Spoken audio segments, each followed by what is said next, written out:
It's Two on the Aisle with me, Charles Gross, and Leslie Hoban Blake. Tonight, reviews of Dracula, a comedy of terrors, Purlie Victorious, and Jaja's African hair braiding. Ladies and gentlemen, welcome to Two on the Aisle. And here we are in the studio. And the sound system broke. We're sitting in this wonderful studio with these 3 cameras. It's all this modern and everything. And the sound system broke, so they set up the single camcorder. And here we are. Here we are. No backdrop, no nothing. But here, it's us. We're here. This is the hardcore. This is it. But you didn't come for the camera angles anyway, did you? And we're going to start with a hardcore show. We're going to start with Dracula, a comedy of terrors, which I could describe in one sentence as the theater of the ridiculous meets Rocky Horror Picture Show with maybe just a touch, just a dab, a soupçon of Mel Brooks. It is, I think, one of the funniest shows I have seen in years. I'm going to start by saying that. And one of the main reasons is Arnie Burton. But the concept is that men play women, women play men. If you know anything about Except when they don't. Except when they don't. If you know anything at all about theater of the ridiculous, it just picks up where Charles Ludlam and Everett Quinton left off. And you have, and actually Arnie Burton was directed in Irma Vep by Everett Quinton, so, you know, he knows from the horse's mouth, so to speak. But if I have to explain the story of Dracula to anybody, you should be ashamed of yourself. Allow me to introduce myself. I am Count Dracula. And I'm wearing, you notice I'm wearing a turtleneck. I want to be sure. I just want to be safe. Although I really like the way. And I had pizza with garlic before I came to the studio. A kosher pizza with garlic. Oh, yes. That's hard to find. Yes. But I want to just give a shout out to the guy, the abs on the guy, the blonde curls and the blue eyes on the guy playing Dracula. He is a hunk. In the way that Tim Curry was a hunk when he played Dr. Frankenfurter, another reference to Rocky Horror. You have James Daly. James Daly, who's a Canadian actor and a lovely newcomer to the New York stage, I think. And I think he's a newcomer to the New York stage. That's a sentence, right? Okay. I certainly saw the Rocky Horror influence, although I feel that it was only a dab of that here and there. I saw a lot more Mel Brooks in this than you did. I certainly admired Arnie Burton as Van Helsing. As Frau Dr. Van Helsing. Rotadata in a jugular intersect. Did someone say insect? No! Where is my father? I'll be damned, the carriage has gone. Peculiar butler you have. He's also a patient. All right, we are wasting precious time here. Where is Dr. Van Helsing? I am here. No, you're not.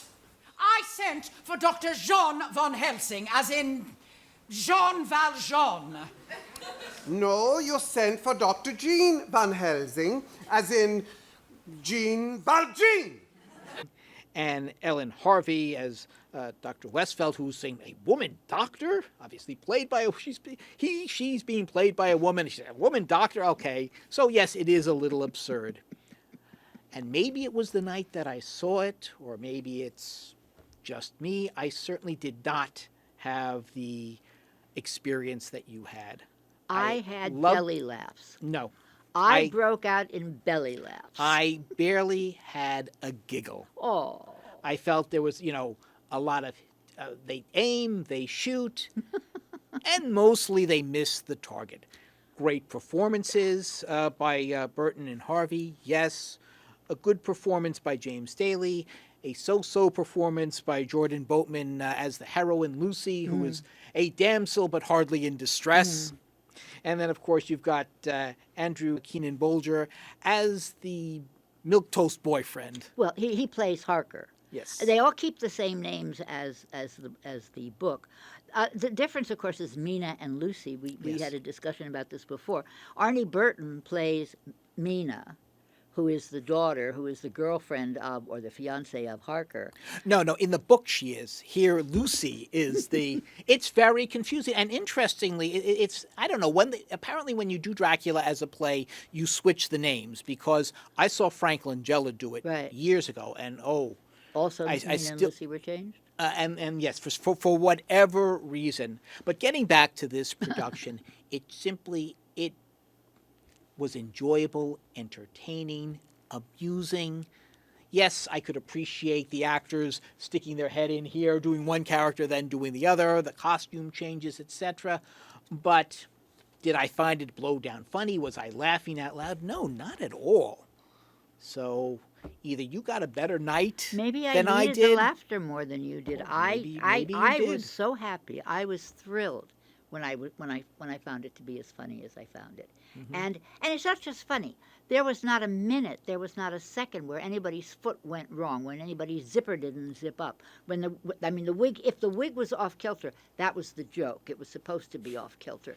And I know we made a big deal out of in Some Like It Hot with the door dancing, and they went in and out of the doors and With the whatnot. precision. And that's all with precision, right? But this is precision. It's a different kind of precision. But when you have farce of this kind, everything has to work. Kind of like the play that goes wrong. Exactly, which I didn't care for. I thought Well, about that. that's interesting because I I know. loved the I play know. that goes See, and its sequel Peter Pan goes Right. wrong, and and everything you admire about this, I admired about the play that goes I wrong. understand that, and I think, I was thinking about you when I was laughing so hard, thinking either he's going to love this or he's going to hate it, and we could have a discussion about why he likes one and I like the other. Nobody gets hurt in this, for one thing. I really felt terrible when people would fall on their heads. I didn't think it was funny. I'm sorry. And you get once it's done, it's over and over and over again. It's the same thing. They get hurt, but this is not the same thing. Other than they put on the wigs and they run around and they do that. That is the same thing. I don't know. I Okay. can't. So she went out humming the wigs. I did. Gordon Greenberg directed, with precision, I will Yes, say. yes. You know, you do have to. I guess you do have to admire the staging, but the end result, For you. just for me, did not gel. Don't pay any Much as attention much. to him. Don't pay any attention to him. It was great. And you will give it how many playbills? Oh, I will. Well, I'm going to give it 6. Really? Out of I 5? loved Okay. it. Out of 5, right. Really? I will balance that with 3. Okay. I wanted to, I would have enjoyed, I could use a good laugh, but I did not find it here. And you take the next one. I will. And the next one is a play that has not been on Broadway since it premiered more or less 60 years ago. And this is Purlie Victorious. The entire title is Purlie Victorious, a non-Confederate romp through the cotton patch. And this is a very famous play written by Ossie Davis. And the original production had starred Ossie Davis, his wife Ruby Dee, and also a very young Alan Alda in the role. And I think Alda is one of the producers here. And the main producer, Jeff Richards, I believe his mother was the manager of the original company. So there really is a connection here generationally. This is Leslie Odom Jr. in the title role as a preacher or a would-be preacher trying without a church and trying to get one. So here's the plot. Apparently his aunt and the aunt's daughter inherited money. They are both dead. The money is in the care of the plantation owner. Captain Kotchapee. Yes. There's a name. Where he grew up, and he is now coming, not with his cousin, but with a young woman he has hired to impersonate the cousin. All right, so they're going to try and pull it off. Now, I don't quite understand why he can't just say my aunt and cousin are dead. I'm the next of kin. Please give me the money. But apparently, I don't think it works that way. yeah, for whatever I guess he thinks he has a better chance doing this. He's going to use the inheritance to buy the church on the plantation and set himself up as the pastor there. I just wanted to say one thing, that the minute he comes in, he explains himself to his aunt and says he's kind of had his come to Jesus moment. He was a wild kid, and now he has found the way, and he wants to have the church because he really feels he has the need to pray. And he says many things through the show that give you the idea that he means that he's not out to. The only person he's going to rip off is Captain Kotchapee. He's not going to rip anybody else And off. he's not, and he really isn't ripping, because this money belongs to his family. So he's not even ripping anybody off. He is simply roundabout, going in a roundabout way to get Right. what is rightful, and the rest of his family, is supporting him on this. And you have Leslie Odom Jr. playing the role, and he is good in the role, not outstanding. Mm-hmm. The outstanding goes to Carrie Young as the woman he's got playing his cousin. Ludibel Gussie May. Yes. Lulibelle Gussie Mae Jenkins is her name.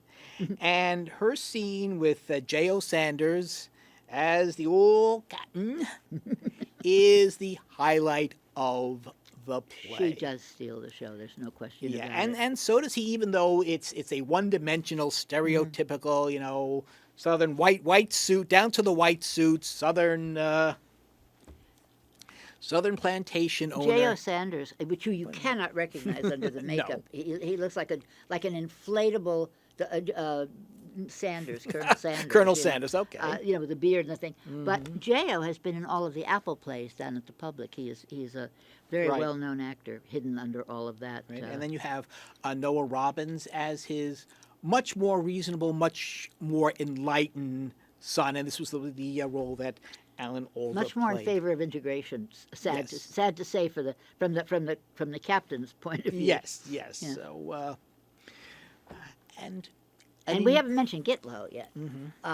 oh yes, Gitlow, Uh, Billy Eugene Jones. yes, and it's Purlie's aunt Missy is Gitlow's girlfriend, but Gitlow has to be battered around, according to her, with a spoon, a wooden spoon, to do the right thing. He's the con man on Well, the plantation. Gitlow is also the colored foreman, or the foreman for the colored people. He's recently been promoted, and you'll see him you'll see him around the cat. No, yes, sir. This. Whatever you say, sir. And while he's advancing his own agenda, shall we Well, say? yes, but again. And it's funny. Well, it's funny, but it's also it's the most stereotypical character. The two of them, Captain Kochapee and Gitlow, are the Yes. two most stereotypical characters in the play itself, and they're meant to be. I mean, they're left in there. At one point, Leslie Odom Jr. uses a voice from the old Amos and Andy show, and then someone says to him, "Well, how can you say that if you did?" Now, I don't know if that was in the original script or whether that was added to this one, or this has been the children of Ossie Davis and Ruby Dee gave permission to do this, and Kenny Leon directed it. Now we know Kenny Leon to be a fabulous director, so I don't think that much that he didn't want to do was in this play. Derek McLean did the scenic design. Nothing particularly special. I didn't think there was anything special in this one. Did you? No. I really didn't. But it Costume- worked. It worked. It was serviceable. I don't think there was, and I'm surprised because Derek McLean usually does more, but I guess you can only do so much when this is what you're given to work with. Well, seriously, because it is an old-fashioned play. It's about a subject that it's a satire, or you'd never get away with it at all, because it is so stereotypical, and. I must say. Okay, I'm sorry, go go ahead. ahead. No, please. You will say. Well, I was just going to say that I really felt that Leslie Odom Jr. was ill the day that I saw it. He carried a handkerchief. He was sweating profusely. He had to wipe his. I mean, I felt bad for the rest of the company because when someone is sick in a show, everybody gets sick in the show, especially since he had to kiss Carrie Young a couple of times. I really, my body took me out of that play, and my mind started to go, oh dear. He seemed perfectly healthy Yeah. on the night, and I love the enthusiasm he brings to the role, but I will say his performance was eclipsed by some of the supporting players in it. And then there are a couple of places where he speaks very long, very symbolic monologues about we need to get along and stuff about Sure. Lincoln and Reverend King and that kind of stuff. And of course, Reverend King was still alive at the time, and Well, this was in the early '60s, when the civil rights movement was Absolutely. really so. There's a certain relevance. There's a certain historical to it, but judging as just simply as a play, as an evening, it was enjoyable, but knowing the history, I just had such high expectations, and I can't say that they were met. I enjoyed the evening. I had a good time, but I was expecting something so iconic. I thought it was the musical, which I now realize is the one that's called Purlie and starred Melba Moore, and I understand that I got that all confused in my head. Right. But since after a while there wasn't any music, I sort of got the message that this was not the musical. And I wonder if it had music, if I would feel differently about Oden's performance. I've seen him be just an actor. I saw Glass Onion, and he was wonderful playing that, Yes. this really jacked guy. But I didn't. I just didn't. I felt bad for him because I thought he was ill, and I felt that he was not giving his all. I thought, and it was a two show day, and I saw him in the first show, and I knew he had another show to do, and I felt really bad for him. So I went and found Gone Are the Days, which was the musical. No, which was not the musical. Which Sorry. was the film version Of Purlie with Victorious. with Ozzie Davis And Ruby Dee. And Godfrey Cambridge as Gitlow. And it's in black and white, and it's, if you want to know what Ossie Davis and Ruby Dee did with the show, it's there on YouTube. Gone Are the Days. There was some reason why they could not use the title at the time. And black and white, enjoy. Never, don't say we never gave you anything. and what would you give this one? I would say 3 1/4. Okay. Several of the critics that I read basically called it the second coming, and I was very surprised when I didn't feel that way. So, I think, you're expecting My a lot, and expectations, maybe they got wrapped up in it, Well, or maybe that's how they I'll felt, and tell that's ya. fine. Well, I had no expectations about Cara Young, and she Yes. blew me away. Oh, absolutely. So I will give this 4. Okay. Okay. And moving on. And moving on, our last show our last show of the show, Oh, last show. is Okay. Jaja's African hair braiding. And I stopped because the Jaja is spelled here Jaja, but it's pronounced Jaja, so I think that's funny. Yeah. And it's produced by LaChange and Taraji P. Henson, and it took place in a women's hair braiding salon, which is just really a storefront with a bunch of chairs, and it's nicely decorated with heads of people and shows you different braids, and 3 or 4 regular ladies who are clients, and then about 5 ladies who do the braiding. But braiding is a very difficult job. If you do what are called micro braids, you are there all day, as we found out in the show, and at the end of the day, your fingers hurt. I don't know how much it costs, probably a couple of $100s, I would think. The hair itself has to be bought to be braided into your hair to make the very long ones. So Well, that was an interesting part. Customer comes in, they step outside. It reminded me of a different type of business that involves women. They negotiate the price, they come back inside, and the lady gets to work. And that's so that nobody knows who's making how much, and nobody thinks they're getting more. At the end of the day, they all put their percentage of what they've made. Right. They don't know. Nobody else knows how much they've made. but- Into the pot, Into the pot. for the store's owner. This was Right. Jocelyn Bio, who apparently has spent all but 4 years of her life in braids, and she claims to have been in every type of braiding establishment. So she And every type of clearly, braid, too. clearly knows her subject. And we get to see every different kind of braid. Mm-hmm. One woman comes in and she wants to look like Beyonce, and she's such an offensive person. She is just so. You really can't like Well, this you woman. have a bunch of different customers. It's a day in the life. We see this beginning. We see that when the store is being opened by Marie, the daughter of the owner, very nicely played by Dominic Thorne. And Marie is an interesting character because she is the valedictorian of her class. Her mother is an immigrant. She is a dreamer, and part of the plot is, where is she going to go to college? I mean, I think her mother has a community college in mind, although clearly this young woman is Ivy League material. We see the beauticians argue over customers. There are different types. And honestly, to me, this felt like a sitcom pilot. I think I didn't. When you first said that to me, I was like, But the more I think about it, the more I think you're right, except because we see it all at the same time. If it were cut into sections, I can see how each section would be a part of it. the camera would be a close-up. Right, of course. No, it. I suddenly realized that's what Kind you of meant. like Barney Miller. But we get to see a was. whole shop Yes. full of people doing their thing. And what the play does is it lets each person have a bit of spotlight, Right. and the others sort of play quietly. And you in the have a background. variety of customers, and these are very well developed characters. Even the customers are.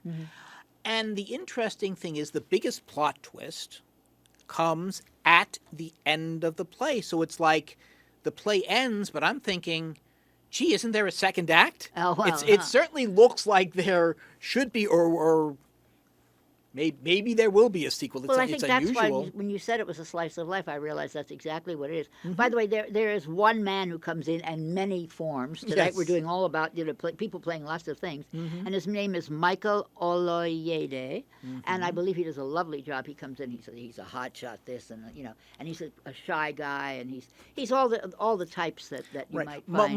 Most of these characters are selling, so they've got one with jewelry, one with Socks, one is selling with socks of all things. Apparently, socks is a very viable But I business. remember I haven't gone to a beauty salon in so long, but I remember just a plain beauty salon, and these guys used to come in off the street because Okay. you've got a captive audience, and somebody might need a ballpoint pen. You never know, or all right. batteries. I mean, whatever I they're must selling. say I have never experienced this Yeah, well, in a barber shop, but Okay. it's a different experience. And there is this their TV screens. They're playing these Nollywood. Yeah. films all day, so it gives you an idea of where the day is going. And you have a very good ensemble here of very talented actresses whose names we are going to butcher so I think we should just put up a badly. list of the names and not butcher any of them. Honest to God, Okay.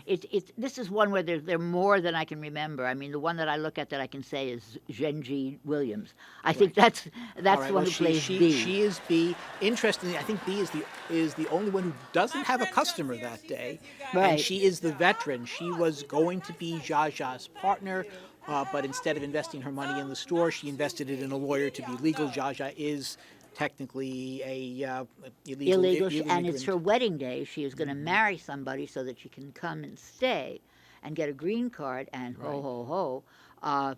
I guess I am giving it away if I say something about that. But then I can't make my reference to the end. So, bad things happen, and Marie is left at the end. The dreamer is left at the end, locking up just the way she opened up, sort of talking to B and saying, "What do I do now?" And B says, "Well, you come into work tomorrow," and I thought immediately of Uncle Vanya and Sonia when Sonia says, Uncle Vanya says, "What do I do now?" And she says, "We work, Uncle Vanya, we work." Yeah. And that piece always confused me, but when I put it together with what she just said, I went, "Oh, wow, that's exactly what it means." You know, we work, and that's Yes. otherwise, what do you have, right? Mhm. And Yeah. these people, many of them have other jobs as well, and the people who come in and get their hair done may have several jobs. I mean, Well, there are several different. You have every people with you. You have one executive. You have the one who wants to be Beyonce. right. And again, well drawn characters.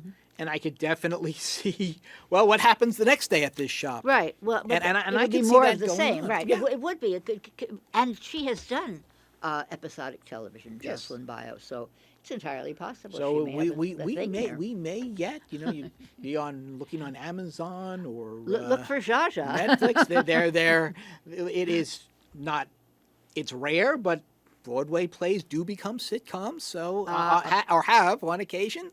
Well, The Odd Couple is probably the Oh, best you're absolutely right. example. So it was. I totally forgot. Yeah. Yeah. Not too many So it was more, a play to be first, honest, and then a but movie, and then a television there series. you go. Wow. That may be. Wow. On a very sad personal note, Oh. the playwright Jocelyn Bio, her brother, Dr. Dominic Bio, was my physician. And he was a colleague of my wife, Dr. Marjorie Levitan, when my wife retired a year ago. He was one of the physicians that she recommended her patients go to. She told me to go to see him, and I did. And he was a wonderful doctor. And very sadly, a little earlier this year, he died of an aneurysm Oh. in his late 50s. And so, my condolences. Ms. Bio, you had a very special brother. Did we grade this play? Oh, I think we do. I didn't. Well, I don't think we did yet. No, we haven't Okay. yet. I will give this 3.5 playbills. I would give it 4. I think I related maybe more because just as a woman, I think I related more to what was going Well, on. you have never had your hair braided, I assume. I would love to, except it would be cultural appropriation. I would love to get braids. I would probably look stupid in them, but I would love because then I wouldn't have to do anything with it. I wouldn't have to fix it up to come Well, here. I actually read that braids originally were Norse, so you may be yes, able. Viking so, women wore braids you and know, the men did too. So It was just a way of getting your hair. you know, you could get away with Maybe it. I could, but I don't have the right kind of hair. What's her name did it in 10? Who's that wonder? Bo Derek. Bo Derek Yes. in 10 with the blonde little. Now those were micro braids, all those little silly things. Actually, those were cornrows, I think. So I think that was called cornrows. So be prepared, because if there is a sequel, you may see Bo Derek walking into the shop. Who knows? Ha ha! Very funny. Okay. Okay, well, Well, we have another we have minute. seconds and left. Very quickly. Seconds, maybe just to give the names of some shows that are coming in. Well, yeah, let's talk about one or two. Are there any that you're looking forward to? Well, Just- specifically, Merrily We Roll Along, because I didn't see it the first time around. So you didn't see the off-Broadway I didn't see production. the off-Broadway. I was very ill, if you recall, most of last year.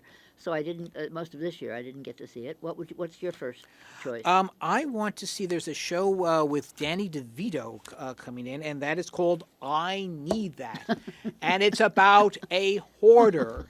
And I want to take my wife to see this one. Don't do that. Don't do that. I want to see Harmony, the Barry Manilow show. It's about the Harmony, the comedian harmonists, Right. and they were a Jewish group in Germany before the war. And when the war broke out, they were still playing.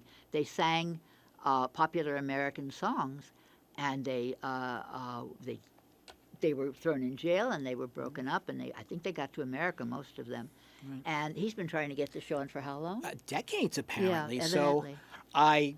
I hope it is. I hope it is worth the effort. I'm looking forward to seeing that one also. You want to see Spamalot when it comes on again? I do. I enjoyed it the first time, and I'm looking forward to it. All right, that's a And I revival. think- yeah, that is well. So is Merrily. That's true. And that is our show for this evening. So when you go to the theater, look for Leslie and me, us too. On the aisle. We do a nice for you. Thank you. How big you want it? Not too big. Medium? No. I was thinking micros, actually. Oh. Yeah. My friend Miriam, she will do it for you. Miriam, she said she wants micros. Oh, okay. Y'all got the hair, right? Yes, we have everything here. Okay. And how much is it? Come.